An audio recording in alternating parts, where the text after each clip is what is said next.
Hello guys, KP3 geography के studio में आप सबका बहुत बहुत स्वागत है। गाइस, यदि हमारी वीडियो आप सबको पसंद आती है तो लाइक, शेयर और सब्सक्राइब कर दें। साथ ही साथ बेल आइकन को भी दबा दें, जिससे जैसे ही वीडियो अपलोड की जाए तुरंत आपके पास पहुंच सके। गाइस, आज हम लोग पृथ्वी और हमारा जीवन नामक इस पुस्तक के अध्याय 3 ग्लोब अक्षांश एवं देशांतर नामक अध्याय का हम लोग अध्ययन करेंगे। आइए देखते हैं। सबसे पहले हम लोग जानेंगे, हम सब जानते हैं कि पृथ्वी लगभग गोल आकार की है। यह ध्रुवों पर थोड़ी चपटी एवं मध्य में थोड़ी उभरी हुई है। पृथ्वी का वास्तविक आकार भू-आभ या अंग्रेजी में इसको जियाट कहलाता है। भू-आभ का अर्थ है पृथ्वी के समान आकार। क्या आपने कभी सोचा है कि हमारी पृथ्वी कैसी दिखती होगी? आइए इसके लिए ग्लोब को देखते हैं। तो इस प्रकार से अभी हम लोगों ने देखा कि हमारी पृथ्वी का आकार किस प्रकार से है। तो हमारी पृथ्वी के आकार के संबंध में काफ़ी इंटरनेशनल ज्योग्राफर पूरे वर्ल्ड के इकट्ठा हुए और सब लोगों ने मिलकर ये निर्णय लिया कि पृथ्वी का आकार किस प्रकार है। इस पर बहुत सारे भूगोलवेत्ताओं ने अपनी अपनी प्रतिक्रिया दी। किसी ने कहा नारंगी के आकार का, किसी ने कहा संतरे का आकार का, किसी ने कहा अंडे का आकार का है, किसी ने कहा गोल है, किसी ने कहा ध्रुवों पर चिपटी है, बीच में उभरा है। इस प्रकार से काफ़ी सारे लोगों ने अलग अलग अपने अपने विचार रखे, लेकिन बाद में सब लोग एक मत नहीं थे। इसलिए एक नया ये थ्योरी लॉन्च किया गया कि ऐसा हमको कुछ नया जो है नाम निर्धारित करना है, जिससे हमारी पृथ्वी का जो आकार है इस पर सबकी सहमति बनी रहे। इस बात को ध्यान में रख करके इसका नाम दिया गया जियाड। इसको हिंदी में भू-आभ कहते हैं, या कह लीजिए इसको एक दूसरा नाम इस प्रकार से हम कह सकते हैं। जियाड का मतलब पृथ्व्याकार। पृथ्वी का आकार किस प्रकार से है? पृथ्व्याकार, यानी कि जियाड। इस और यही सही है। इंटरनेशनल स्तर पे इसी को सर्वमान्य किया गया। यदि कहीं भी बात आती है कि पृथ्वी का आकार कैसा है, तो हमको यही चीज़ सामने रखना है कि पृथ्वी का आकार जियाड है, या कह लीजिए भू-आभ है, या पृथ्व्याकार है। आगे चलते हैं। आगे हम लोग देखेंगे कि ग्लोब पृथ्वी का लघु रूप में एक वास्तविक प्रतिरूप है, जिसे हम मॉडल कहते हैं, या कह लीजिए एक जो ग्लोब होता है, ग्लोब पृथ्वी का एक छोटा आकार है, या कह लीजिए पृथ्वी का एक छोटा मॉडल है। ग्लोब पृथ्वी का एक छोटा मॉडल है। Globe is a model of the earth. Globe स्थिर नहीं होते हैं, इनको कुम्हार की चाक या लट्टू के समान घुमाया जा सकता है। हमारी पृथ्वी भी इसी प्रकार अपने अक्ष ध्रुव पर घूमती है। ग्लोब पर महाद्वीपों, महासागरों और देशों को उनके सही आकार के अनुसार दिखाया जाता है। आगे चलते हैं। आगे हम लोग देखेंगे कि पृथ्वी या ग्लोब पर स्थानों का निर्धारण। आइए देखते हैं। जब हम पृथ्वी पर किसी स्थान का निर्धारण आसपास के प्रसिद्ध स्थान, पर्वत, नदी, समुद्र आदि के सापेक्ष करते हैं, तो उस स्थान की स्थिति को सापेक्षिक स्थिति या रिलेटिव लोकेशन कहते हैं। जैसे श्रीलंका भारत के दक्षिण में स्थित है, यहाँ श्रीलंका की भौगोलिक स्थिति भारत के सापेक्ष बताई गई है। जब हम पृथ्वी पर किसी स्थान का निर्धारण बिना किसी प्रसिद्ध स्थान, पर्वत, नदी, समुद्र आदि के करते हैं तो उसे उस स्थान की वास्तविक स्थिति या एब्सोल्यूट लोकेशन कहते हैं। पृथ्वी पर किसी स्थान की वास्तविक स्थिति का निर्धारण एक काल्पनिक रेखा जाल ग्रिड द्वारा किया जाता है। इन काल्पनिक रेखाओं को अक्षांश या लैटिट्यूड और देशांतर लॉन्गिट्यूड रेखाएं कहते हैं। ठीक, और आगे चलते हैं। आगे हम लोग देखेंगे अक्षांश के बारे में। आइए देखते हैं। अक्षांश जिसे लैटिट्यूड कहा जाता है, आइए इसको हम जानने की कोशिश करते हैं।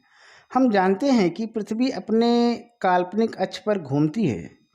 यह अक्ष पृथ्वी के उत्तरी ध्रुव एवं दक्षिणी ध्रुव से होकर गुजरता है और इस प्रकार से पृथ्वी लगभग गोल आकार की है। अतः इस पर ऐसा कोई किनारा नहीं है जहाँ से किसी स्थान की दूरी मापी जा सके, किंतु पृथ्वी पर उत्तरी ध्रुव एवं दक्षिणी ध्रुव के रूप में दो ऐसे बिंदु हैं जहाँ से किसी स्थान की वास्तविक स्थिति का पता लगाया जा सकता है।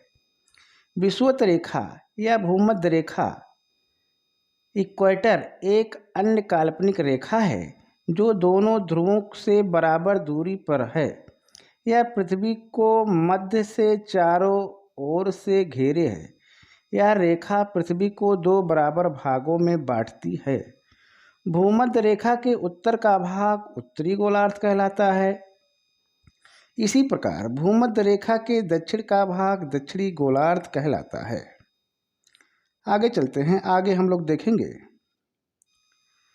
कि किसी स्थान या बिंदु की भूमध्य रेखा से उत्तर या दक्षिण की कोणीय दूरी की माप को अक्षांश कहते हैं। इसे भूमध्य रेखा से ध्रुवों की ओर कोण की तरह अंश में मापा जाता है। भूमध्य रेखा से ध्रुवों तक पृथ्वी के चारों ओर स्थित सभी वृत्तों को अक्षांश वृत्त कहते हैं। ये वृत्त आपस में एक दूसरे के समानांतर होते हैं। इस कारण इसे समानांतर रेखाएं या पैरेलल्स भी कहते हैं।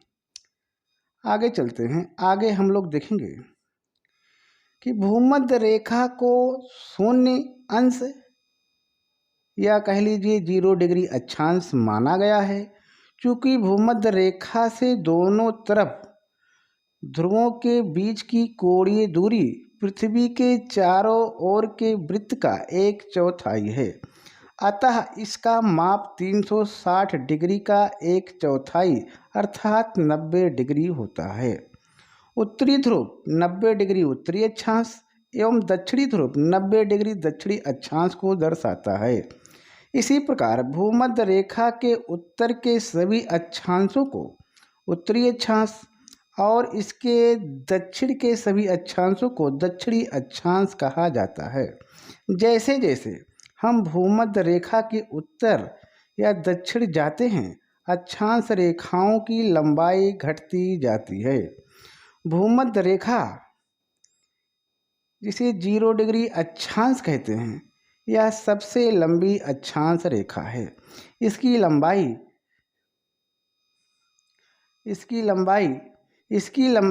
40,076 किलोमीटर है। जबकि ध्रुवों पर ये रेखाएं मात्र बिंदु रह जाती हैं, अर्थात 90 डिग्री उत्तरी अक्षांश एवं 90 डिग्री दक्षिणी अक्षांश की लंबाई 0 होती है।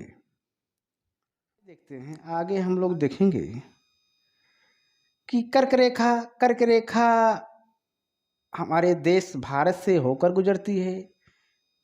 इसे हम भारत के मानचित्र पर देख सकते हैं। आगे हम लोग चलते हैं। आगे कुछ महत्वपूर्ण अक्षांश रेखाएं हैं, आइए हम लोग इसके बारे में जानते हैं। जिसमें पहला है 0 डिग्री, या जिसे कह लीजिए 0 डिग्री अक्षांश रेखा को भूमध्य रेखा कहते हैं। 23.5 डिग्री उत्तरी अक्षांश की रेखा को कर्क रेखा कहते हैं,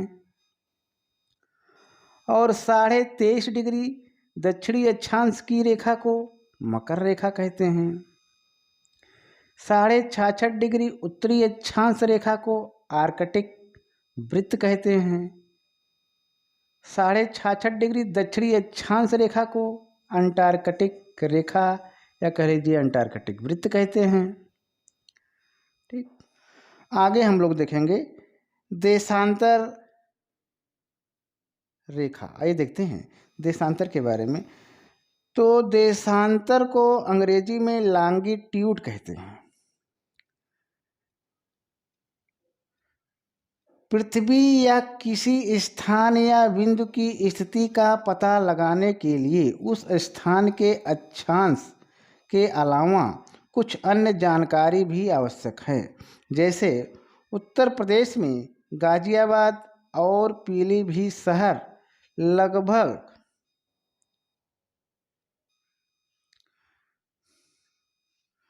लगभग एक ही अक्षांश पर स्थित है।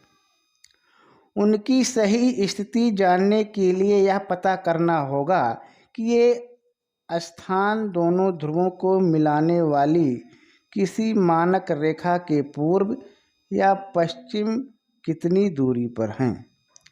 इन मानक रेखाओं को देशांतर रेखाएं कहते हैं। इनके बीच की दूरी को अंश में मापते हैं। ये रेखाएं दोनों ध्रुवों को मिलाती हुई अर्धवृत्ताकार होती हैं। इनके बीच की दूरी भूमध्य रेखा से ध्रुवों की ओर जाने पर क्रमशः कम होती जाती हैं। ध्रुवों पर इनके बीच की दूरी 0 हो जाती है और ये रेखाएं एक बिंदु पर मिल जाती हैं। आगे चलते हैं। आगे हम लोग देखेंगे कि किसी बिंदु के चारों ओर अधिकतम 360 डिग्री का कोण बन सकता है। किसी बिंदु के चारों ओर अधिकतम 360 डिग्री का कोण बन सकता है, अर्थात यदि 1 डिग्री के अंतराल पर देशांतर रेखाओं को खींचा जाए तो ग्लोब पर कुल 360 देशांतर रेखाएं होंगी। अक्षांश वृत्तों के विपरीत सभी देशांतर रेखाओं की लंबाई समान होती है, अतः देशांतर रेखाओं की गणना में कठिनाई होती है। इसलिए सभी देशों ने सर्वसम्मत से निर्णय लिया कि लंदन के निकट ग्रीनविच नामक स्थान पर स्थित ग्रीनविच वेधशाला या कह लीजिए ग्रीनविच ऑब्जर्वेटरी से गुजरने वाली देशांतर रेखा 0 डिग्री देशांतर या प्रधान देशांतर, प्राइम लॉन्गिट्यूड या प्रधान यामोत्तर, प्राइम मेरिडियन होगी। इसे ग्रीनविच रेखा भी कहते हैं। पृथ्वी पर इस रेखा के ठीक पीछे 180 डिग्री देशांतर रेखा होती है। 0 डिग्री से पूर्व दिशा में 180 डिग्री तक के देशांतरों को पूर्वी देशांतर कहते हैं। इसी प्रकार 0 डिग्री से पश्चिम दिशा में 180 डिग्री तक के देशांतरों को पश्चिमी देशांतर कहते हैं। पृथ्वी पर 180 डिग्री पूर्व एवं 180 डिग्री पश्चिमी देशांतर रेखाएं एक ही हैं। इसी प्रकार 0 डिग्री देशांतर रेखा एक ही है। ये दोनों रेखाएं मिलकर पृथ्वी के परितः एक वृत्त बनाती हैं जो दोनों ध्रुवों से होकर जाता है। यह वृत्त पृथ्वी को पूर्वी गोलार्ध और पश्चिमी गोलार्ध में विभाजित से आज हम लोगों ने अक्षांश और देशांतर के बारे में जाना, काफ़ी चीज़ों को सीखा। आज यहीं तक, बहुत बहुत धन्यवाद।